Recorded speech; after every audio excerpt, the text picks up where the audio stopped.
하나님이 이 모든 말씀으로 말씀하여 이르시되 나는 너를 애굽 땅 종되었던 집에서 인도하여 낸 내 하나님 여호와니라.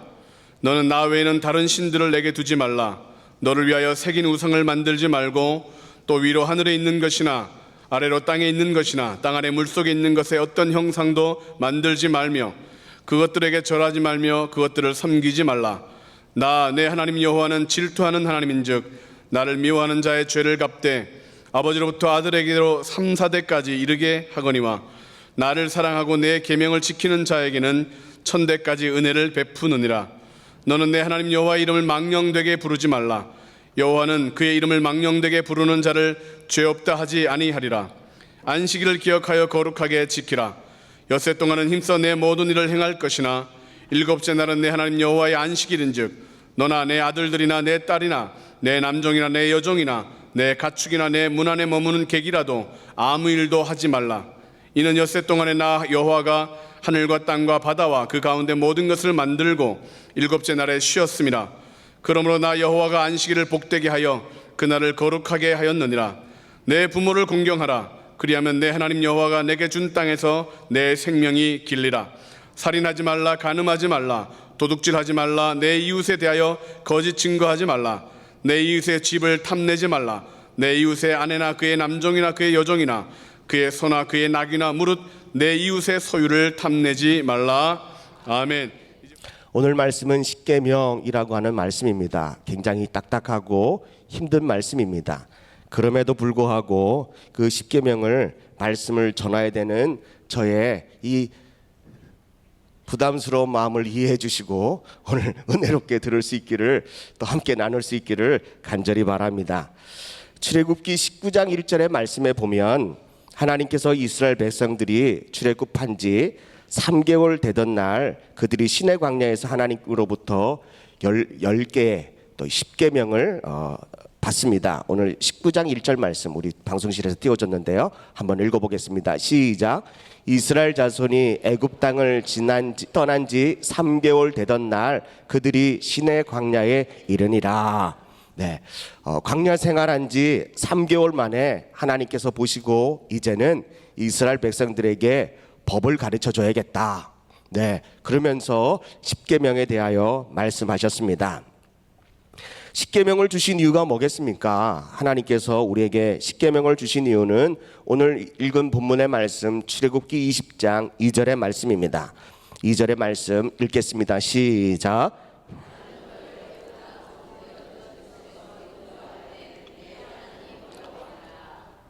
10가지의 계명을 주신 이유는 첫 번째는 애굽에서 인도하신 역사적인 사건을 이루신 분이 누구시라고요? 하나님이라는 것을 기억하고 암기하고 상기하고 은혜받고 축복받고 능력받으라고 하나님께서 우리에게 10가지의 계명을 주신 줄로 믿습니다. 한국 사람이라면 누구의 어느 나라의 법을 따라야 합니까?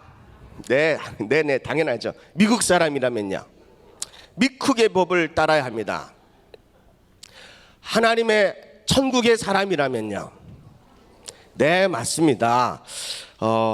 그럼에도 불구하고 우리는 이 땅에 국적이 한국의 국적이 있습니다. 또 우리에게는 또 어느 국적이 있습니까? 천국의 시민권이 있습니다. 그러므로 우리는 2가지의 법을 잘 지켜야 합니다. 첫 번째는 이 땅에 살면서 이 땅의 법을 지켜야 합니다. 두 번째는 비록 이 땅에 살지만 우리는 저 천국을 바라보고 사는 천국 시민이기 때문에 하나님의 법을 잘 지켜야 합니다. 자, 또 묻겠습니다. 그러면 어떤 법이 더 우선입니까? 네, 어떤 법이 더 우선입니까? 왜 그렇습니까? 왜 그렇습니까? 왜 우리가 이 땅에 살지만 이 나라의 법보다 더 우선인 하나님의 법을 지키는 이유가 무엇입니까? 그 이유는 딱 한 가지입니다. 이 땅에 이 우주 만물의 모든 나라의 법을 다 합쳐놔도 하나님의 법을 이길 수가 없습니다. 그리고 또 하나님의 법을 잘 지키면 이 땅에서 놀라운 축복을 받는데 그 법은 하나님의 법을 지키면 이 땅의 모든 법을 포함하고 있다는 것입니다. 그러므로 염려하지 마십시오. 나는 이 땅에도 살고 천국에도 살 텐데 나는 그러면 어떻게 해야 될까 헷갈릴 필요가 전혀 없습니다. 하나님의 법만 잘 지키면 이 땅에서 은혜롭고 축복된 삶을 살게 된다는 것입니다. 찬송가 491장에 보니까요, 괴로움과 죄가 있는 곳 나 비록 여기 살아도 빛나고 높은 저곳을 날마다 바라봅니다. 후렴은 너무 높아서 안 하겠습니다. 괴로움과 세상에 있는 이곳 나 비록 여기 살아도 빛나고 높은 저곳을 날마다 바라봅니다. 우리는 이곳에 영원히 살 존재가 아닙니다. 우리의 영원히 살 곳은 저 하늘나라인 줄로 믿습니다. 그러므로 이 땅의 법보다는 하나님의 나라에 대한 법에 더 놀라운 영향력을 받고 살면 이 땅에서도 더 큰 은혜와 축복을 누릴 줄로 믿습니다. 두 번째, 하나님께서 계명을 주신 이유가 무엇입니까? 바로 출애굽기 19장 3절, 4절, 5절, 6절의 말씀을 볼 텐데요. 먼저 3절, 4절 말씀을 읽겠습니다. 우리 3절의 말씀을 읽습니다. 시작.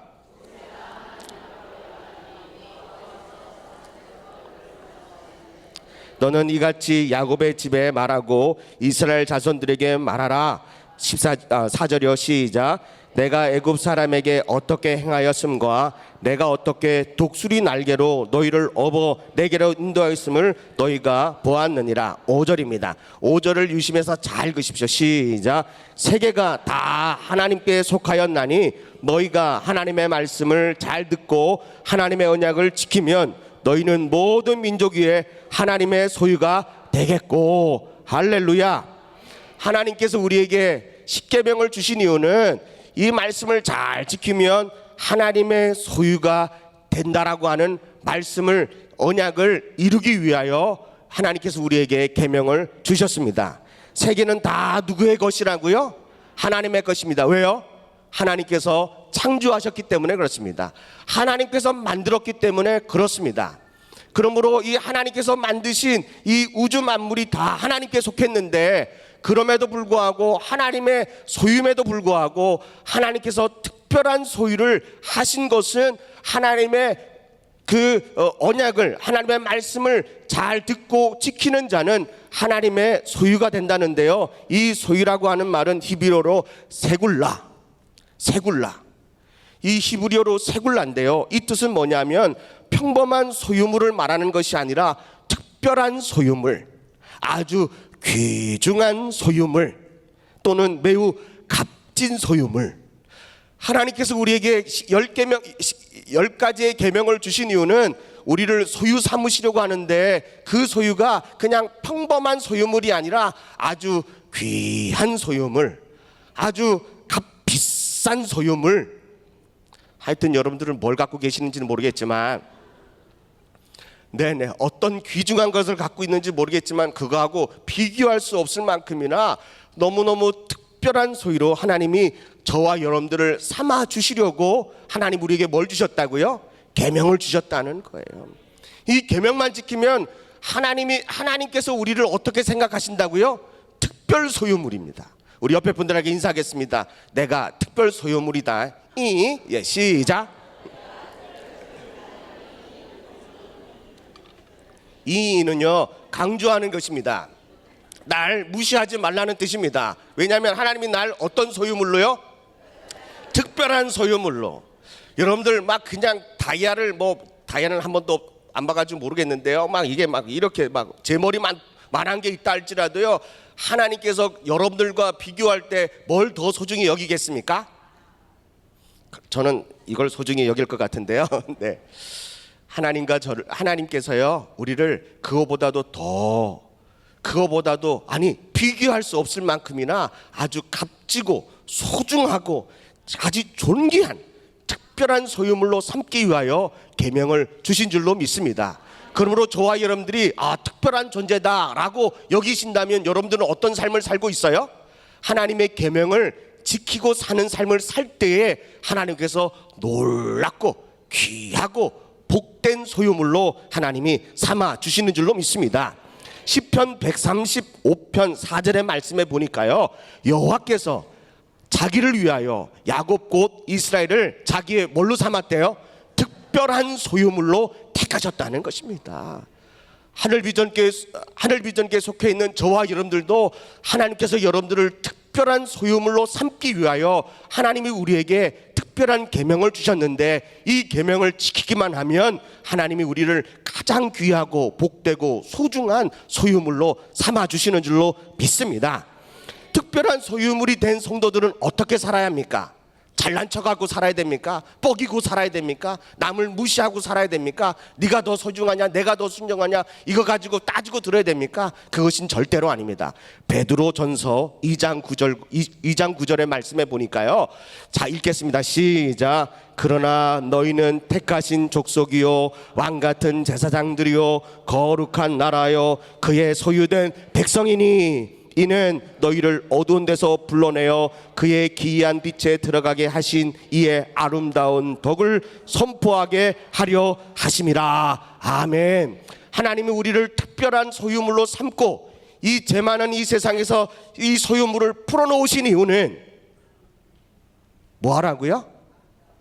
하나님의 아름다운 덕, 나를 구원해 주시고 죄에서 나를 건져 주시고 영원히 죽을 수밖에 없는 그리고 주님이 아니면 내가 지옥에 갈 수밖에 없는 이 처참한 인생, 불행한 인생, 저주받은 인생을 예수님을 믿음으로 십계명을 지킴으로 우리 주님께서요, 우리를 특별한 소유로 삼아 주셨는데 그 은혜가 감사해서 우리가 그의 덕을, 그의 하나님의 아름다우신 일을 선전하며 선포하며 사는 건데, 그것을 두 자로 줄이면 전도입니다. 전도를 거꾸로 하면 도전입니다. 전도를 하려면 도전해야 합니다. 왜냐하면 우리가 특별한 소유물이기 때문에 아주 귀하고 복되고 진주보다 보석보다 더 어느 이 세상의 어떤 값진 것보다 비교할 수 없을 만큼이나 가장 존귀한 존재들이십니다. 그러니까 세상 사람들이 교회 오면 누구 보러 와요?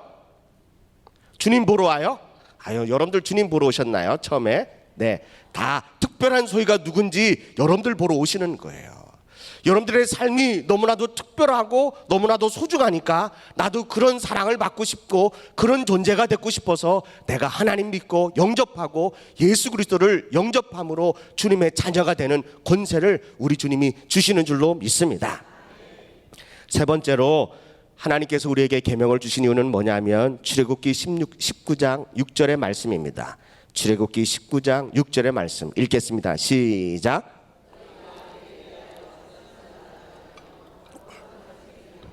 너는 이 말을 이스라엘 자손에게 전하리라. 아멘. 하나님은 이스라엘 백성들을 계명을 주시면서 내가 너에게 계명을 주는 이유가 뭐냐? 너희는 무슨 나라로 삼겠다고요? 제사장 나라로 삼겠대요.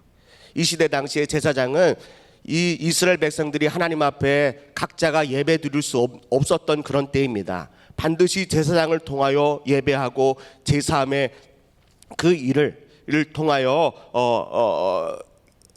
대신 이 제사장이 하나님 앞에 또 이렇게 예배를 드리고 제사를 드리는 그런 일을 한 사람들이었습니다.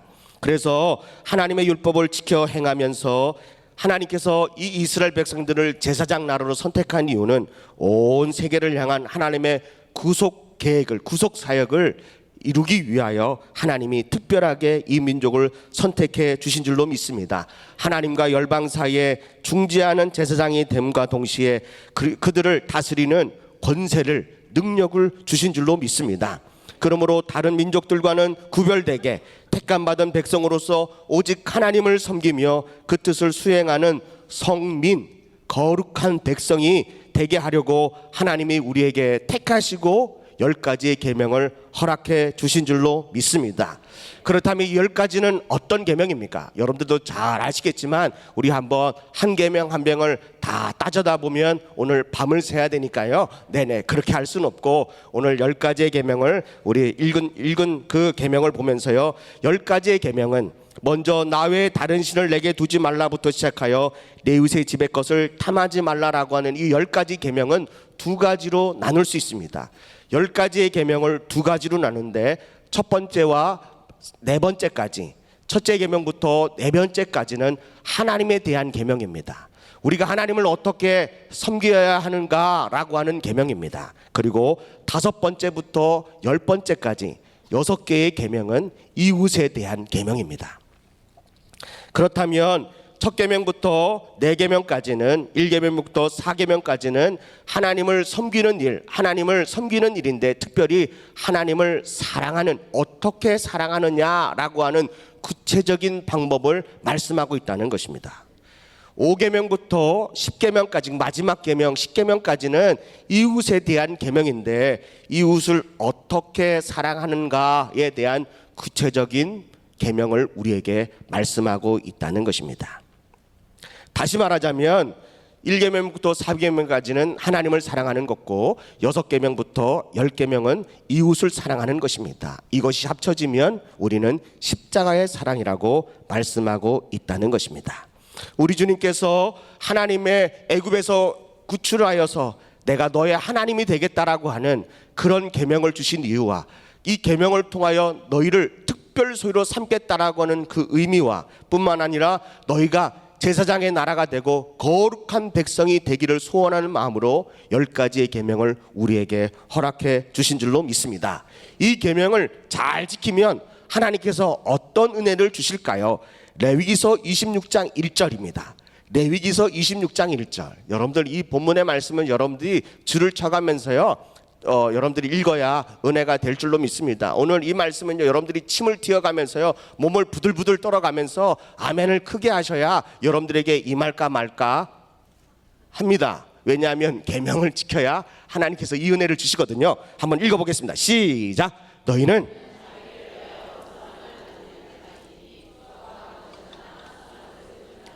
너희 땅에 석상을 세우고 그에게 경배하지 말라. 나는 너희 하나님 여호와임이니라.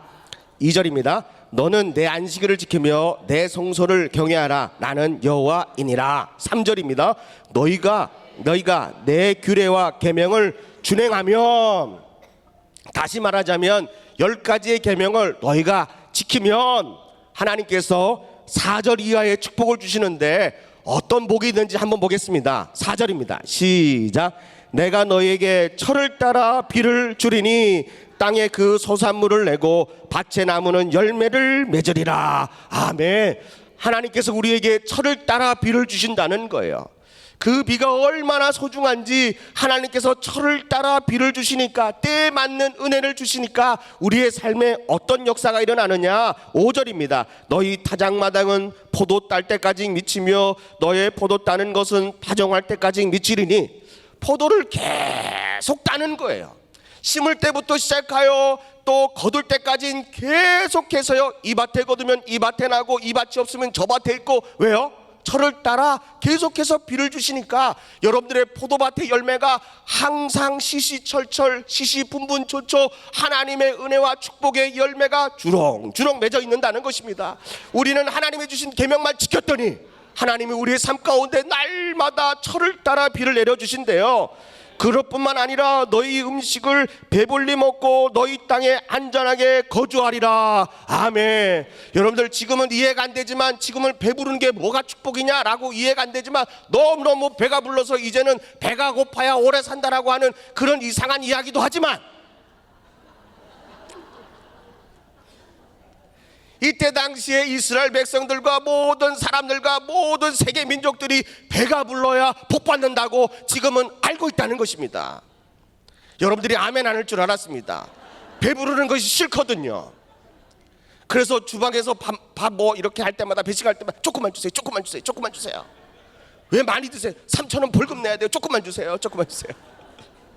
배부르는 것보다 3,000원 벌금 내는 게 더 두렵습니다. 여러분들 이때요 정말 먹을 것 없고 가난한 인생 가운데 있음에도 불구하고 하나님께서 우리에게 뭘 주신대요? 배부르게 해주신대요. 얼마나 우리가 이 문제가 심각했냐면, 아침에 일어나면 동네 사람들이 인사할 때요 아침 드셨습니까? 하래요. 식사하셨습니까? 하래요. 그게 인사예요. 얼마나 밥을 못 먹었으면 밥 먹었는지를 서로 확인해 주는 거예요. 얼마나 가난하게 살았으면요. 우리가 주님의 계명을 지킴으로 이제는 그 이상 안 해요. 여러분들 밥 먹었습니까? 물어보는 사람 있습니까? 우리는 다 먹고 삽니다.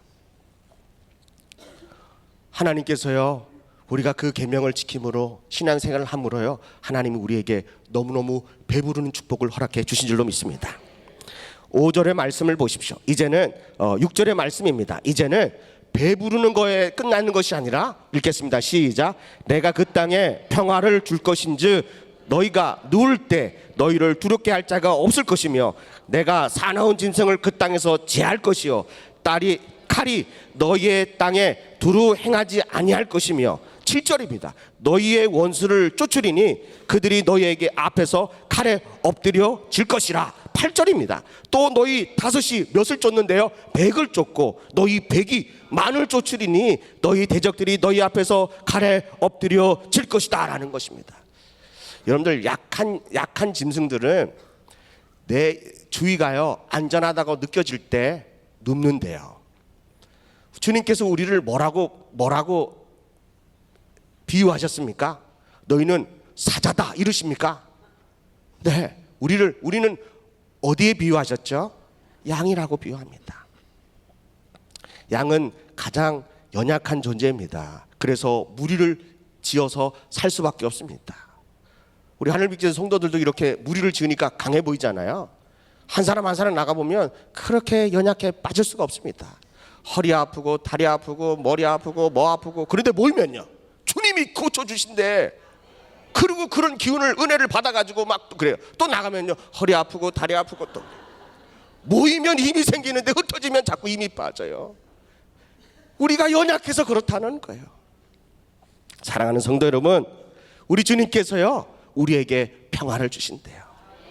우리 인생에 배만 불렀다고 해서 우리가 행복한 건 아니에요. 우리 마음에 평안이 있어야 합니다. 근데 그 평안을 어떻게 주신다고요? 야, 너희가 누울 때에 두려울 게 없다라는 겁니다. 그런 은혜가 있기를 축복합니다. 뿐만 아니라 사나운 짐승이 우리 주님이 다 제거해 주신대요. 너희 땅을 칼이 두루 다니지 못하도록 하나님께서 그 칼을 다 막아주신대요. 원수들을 쫓아낼 것이면서요 5명에서 100을 쫓는데요. 1분, 2분, 3분, 4분, 6분인데요. 여기 헌금위원들이요 이 6명에서 100을 쫓아낸대요. 믿어집니까? 우리 찬양대 1분, 2분, 3분, 4분, 5분인데 100을 쫓았대요. 찾아냅니까? 여러분들 이거 이해되십니까? 근데 우리가 하는 것이 아니라 우리 주님이 약속하셨대요. 그러면 5분이 100명을 쫓아내니까 한 분은 몇 개 원수를 쫓아내요? 네, 그렇게 쫓아내요. 자세한 건 잘 모르겠지만 하여튼지간에 기가 막힌 일입니다. 1인 20을 쫓아내는 거예요. 100명이 만을 쫓아낸대요. 엄청난 역사가 계명을 지킴으로 하나님이 우리에게 주시는 축복이 있다는 것입니다. 자, 보십시오. 9절입니다. 9절 읽겠습니다. 26장 9절입니다. 시작. 내가 너희를 돌보아 너희를 뭐하게 했대요? 번성하게 하고 너희를 창대하게 할 것이며 내가 너희와 함께한 내 언약을 이행하리라 라는 것입니다.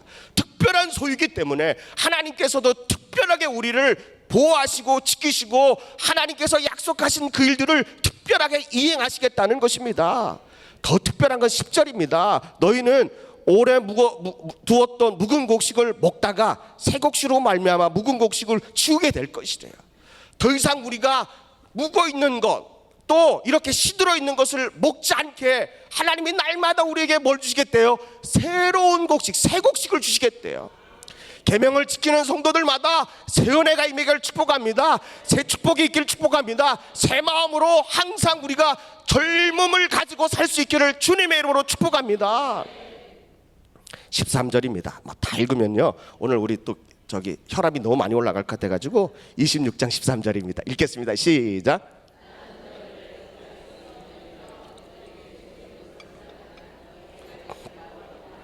내가 너희의 멍에의 빗장을 부수고 너희를 바로 서서 걷게 하였느니라. 아멘. 계명을 지키는 성도들마다 우리 인생 앞에 있는 장애물을 우리 주님께서 다 제거해 주시고 우리가 똑바로 걸을 수 있도록, 그래서 우리 인생에 이런 노래는 절대로 없습니다. 똑바로 걷고 싶어요 주님. 이분은 어떻게 걸은다는 거예요? 왜 우리가 비틀비틀하게 걷죠? 주님이 주신 계명을 지키지 못하기 때문에 휘청휘청한다는 거죠. 계명을 지키기만 하면 우리 주님이 어떻게 걷게 하신대요? 바로 서서 걷게 하시는 그 은혜가 저와 여러분들 가운데 있기를 주님의 이름으로 축복합니다. 그러면 하나님께서 이 십계명을 주셨는데 예수님은 이 계명에 대하여 뭐라고 말씀하셨느냐? 마태복음 22장 35절로 40절의 말씀입니다. 한 율법사가요 예수님을 시험하려고 계명에 대하여 묻습니다. 읽습니다. 시작. 그 중에 한 율법사가 예수를 시험하여 묻되 선생님, 율법 중에 어느 계명이 크니까? 예수께서 이르시되 내 마음을 다하고 목숨을 다하고 뜻을 다하여 주 너의 하나님을 사랑하라 하셨으니 이것이 크고 첫째 되는 계명이요 둘째는 그와 같으니 내 이웃을 내 자신같이 사랑하라 하셨으니 이 두 계명이 온 율법과 선지자의 강령이니라. 아멘. 예수님께서 이 땅에 오셔서 뭐라고 말씀하십니까? 가장 첫째 되는 계명이 뭐냐라고 했더니 하나님을 마음을 다하고 뜻을 다하고 힘을 다해서 내 하나님을 사랑하는 것과 또 두 번째는 이와 같으니 내 이웃을 내 자신과 같이 사랑하라. 이것이 바로 첫 번째와 두 번째의 계명이라고 말합니다. 그렇다면 이 두 가지의 계명을 한 줄로 말한다면 하나님을 사랑하고 이웃을 사랑하라 하는 것입니다. 이것을 두 자로 줄인다면 사랑이라는 것입니다. 그래서 기독교가, 믿음의 사람들은 우리의 인생 가운데 가장 마지막으로, 우리가 가장 크게, 마지막이 아니라 가장 우선순위로, 그리고 가장 마지막까지 우리가 꼭 지켜야 하는 것이 바로 사랑이라고 하는 것입니다. 어느 나라의 법도 서로 사랑하라 라고 하는 법은 없습니다. 준수하라, 대우하라, 그리고 이렇게 보호하라 라고 하는 것은 있지만 서로 사랑하라, 뭐처럼요? 내 자신처럼요. 내 목숨을 다하고 사랑하고 힘을 다하고 사랑하고 뜻을 다해서 사랑하라 라고 하는 계명은 어느 나라에도 찾아볼 수 없습니다. 그러나 하나님의 나라에는 이 두 가지의 계명이 가장 크고 첫째 되는 계명인데, 하나님을 사랑, 이웃을 사랑, 이것을 두 자로 줄이면 사랑이라고 하는 것입니다. 로마서 13장 8절의 말씀에 보니까 빛자 사랑의 빛 외에는 아무에게도 아무 빛도 지지 말라. 남을 사랑하는 자는 율법을 어떻게 했대요? 다 이루었대요. 여러분들 사랑하면 계명을 다 이룬 줄로 믿습니다. 목사님, 저는 5계명, 6계명, 7계명 다 못 외우는데요. 상관없습니다. 그 계명을 외우는 게 중요한 것이 아니라 우리 주님이 뭐라고 말씀하십니까? 다른 사람을 사랑하면 율법을 다 이루었다는 것입니다. 9절입니다. 간음하지 말라, 살인하지 말라, 도둑질하지 말라, 탐내지 말라 한 것과 그 외에 다른 계명이 있을지라도, 그 외에 다른 계명이 여러 개 있을지라도 내 이웃을 내 자신같이 사랑하라 하신 그 말씀 가운데 뭐 했대요? 다 들어가 있대요. 사랑하면 그 계명 안에 다 들어가 있대요. 주막에서 봉사하십니까? 사랑하십시오. 그게 바로 계명을 지키는 것입니다. 오늘 찬양대 찬양을 하십니까? 사랑하면서 찬양하십시오. 계명을 지키는 것입니다. 헌금위원들도 헌금하십니까? 자욱자욱 사랑하십시오. 계명을 지키는 것입니다. 여러분들 한 분 한 분이 다 사랑하십시오. 그러면 그 계명 안에, 그 사랑 안에 주님이 말씀하신 계명이 다 들어가 있습니다. 그냥 사랑하려고만 하십시오. 뭘 지키려고 하는 것이 아니라 사랑하려고 하십시오. 사랑 안에 다 들어가 있는 줄로 믿습니다. 예수님께서요 이 땅에 오셔서 뭐라고 말씀하시냐면, 얘들아, 내가 이 땅에 와서 율법을 폐하러 온 것이 아니다, 그 율법을 완성하러 왔다 라고 하시면서요 마태복음 5장 1절로 이하의 말씀을 보겠습니다. 다 볼 수 있을지 모르겠지만요, 마태복음 5장 1절의 말씀입니다. 예수께서 무리를 보시고 산에 올라가 앉으시니 제자들이 나온지라 입을 열어 가르쳐 이르시되 심령이 가난한 자는 복이 있나니 천국이 저희 것이며, 또 4절을 보겠습니다. 애통하는 자의 복, 5절은요 온유한 자의 복, 6절은 의에 줄이고 목마른 자의 복, 7절은요 긍휼히 여기는 자는 복이 있다, 8절은요 마음이 청결한 자는 복이 있다, 9절은요 합평케 하는 자는 복이 있다, 10절은요 의를 위하여 박해를 받는 자는 복이 있다, 천국이 그들 것이다 라는 것입니다. 여러분들, 우리 예수님께서요 산에 올라가셔서 앉아있는 무리들에게, 이스라엘 백성들에게 삼위일체 되신 예수님께서요 뭐라고 말씀하십니까? 심령이 가난한 자로부터 시작하여 박해받는 자에 대한 복, 천국을 누가 소유하느냐라고 하는 데에 대하여 팔복의 그 말씀을 하십니다. 그걸로 끝나는 것이 아니라 10절에는 13절에는요 너희는 소금이다, 그 맛을 잃어버리지 마라. 그리고 14절에는요 너희는 빛이다, 그 빛을 잃어버리지 마라 라고 말씀하시는 것입니다. 그러면서 이 말씀으로 끝났으면 제가 오늘 이 본문의 말씀을, 오늘 이 십계명과 굳이 찾아서 말씀을 안 드릴 텐데요, 5장 17절의 말씀입니다. 5장 17절 읽겠습니다. 우리 5장 17절 같이 읽습니다. 시작. 내가 율법이나 선지자를 폐하러 온 줄로 생각하지 말라. 폐하러 온 것이 아니요 완전하게 하려 함이라. 18절입니다. 진실로 너희에게 이르노니 천지가 없어지기 전에는 율법의 1.1획도 결코 없어지지 아니하고 다 이루리라. 19절. 그러므로 누구든지 이 계명 중에 지극히 작은 것 하나라도 버리고 또 그것을 그같이 사람을 가르치는 자는 천국에서 지극히 작다 일컬음을 받을 것이요 누군지 이를 행하며 가르치는 자는 천국에서 크다 일컬음을 받으리라. 아멘. 여러분들, 천국에서 큰 사람이 되고 싶어요? 작은 사람 되고 싶어요? 그러려면 작은 계명도 버리지 말고 지켜야 한다는 것입니다. 더 크게 되려면 이걸 가르치고 행하는 자가 더 큰 자가 된다라고 우리 주님이 말씀하십니다. 그러면서 뭐라고 말씀하시냐면 5장 20절에 보니까요, 내가 너에게 이르노니 너의 의가 서기관과 바리새인보다 더 낫지 않으면 결코 어디에 못 들어간대요.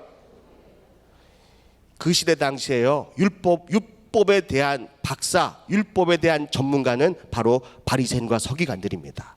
그 의보다 더 낫지 않으면 우리는 천국에 못 간다고 말씀하시면서요, 뭐라고 말씀하시느냐, 바리새인과 서기관들보다 그 의가, 그들의 의보다 더 나아야 되는데 우리 주님이 그 낫게 하는, 그 의가 더 낫게 하는 방법을 그 이후의 말씀으로 말씀하십니다. 21절입니다. 21절 있습니다. 시작. 옛사람에게 말한 바. 옛사람은 누구죠? 이스라엘 백성들. 출애굽한 지 3개월 만에 그 이스라엘 백성들이 그 시내 산에, 시내 광야에서 모여서 하나님의 그 율법의 계명을 듣고 있는 그때와 지금 예수님께서 이스라엘 백성들을 모아놓고 그 산에서요, 예수님께서 계명에 대한 말씀을 하십니다.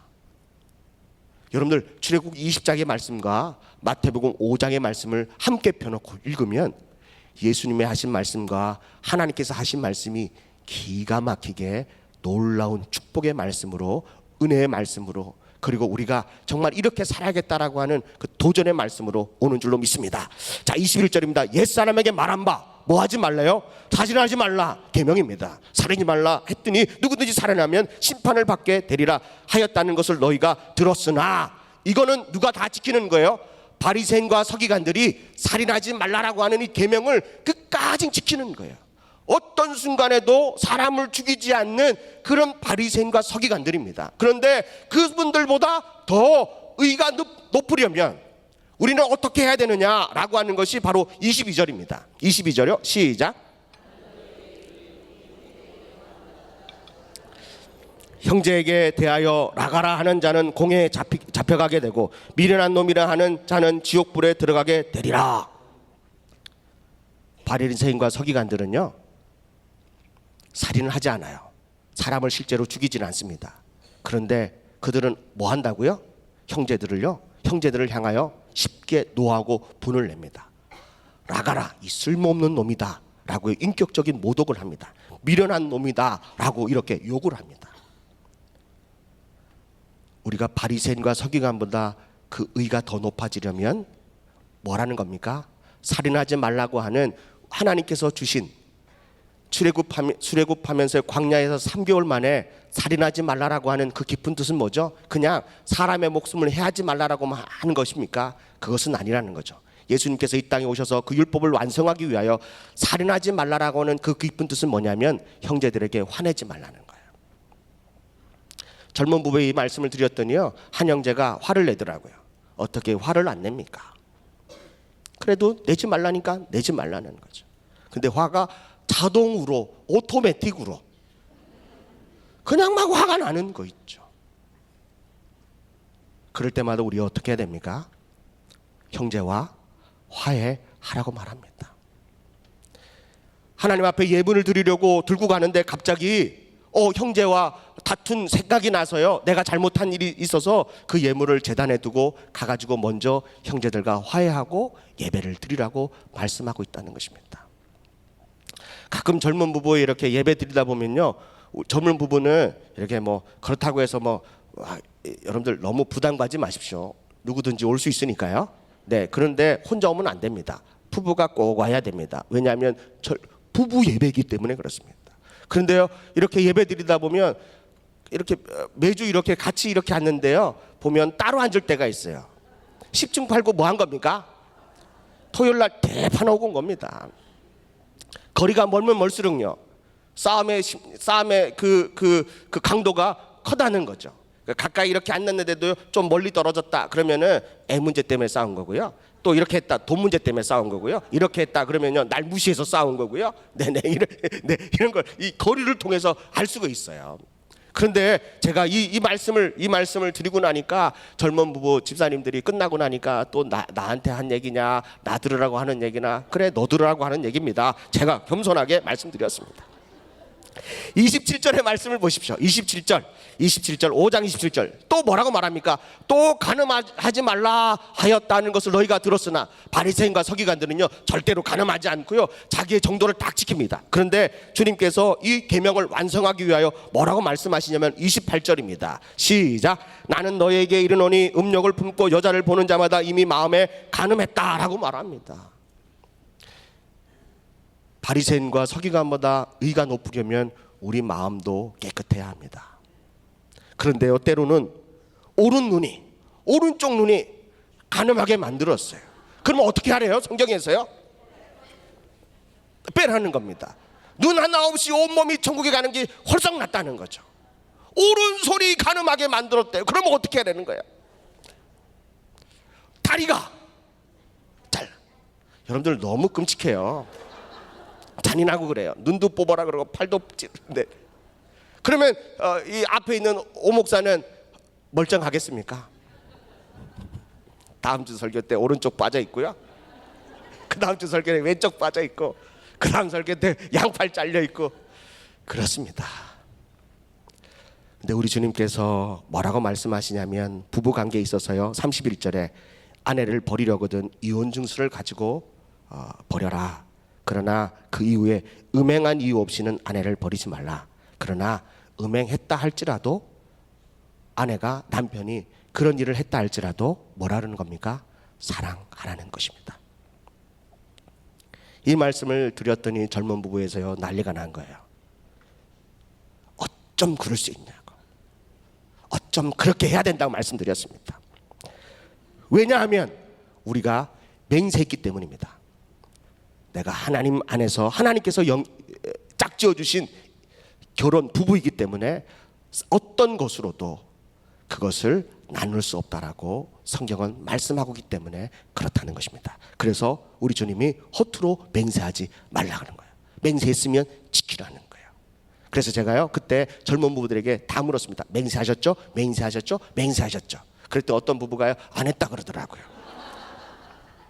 알고 봤더니 예수 믿기 전에 결혼해가지고요 결혼하고 난 다음에 예수님을 만났어요. 여러분들, 나는 처음에는 맹세 안 하고 그렇게 했지만요 내가 예수 믿고 나니까 그게 선 맹세가 된 거예요. 깨닫고 나니까 내가 주님 앞에 맹세한 거구나 라는 것입니다.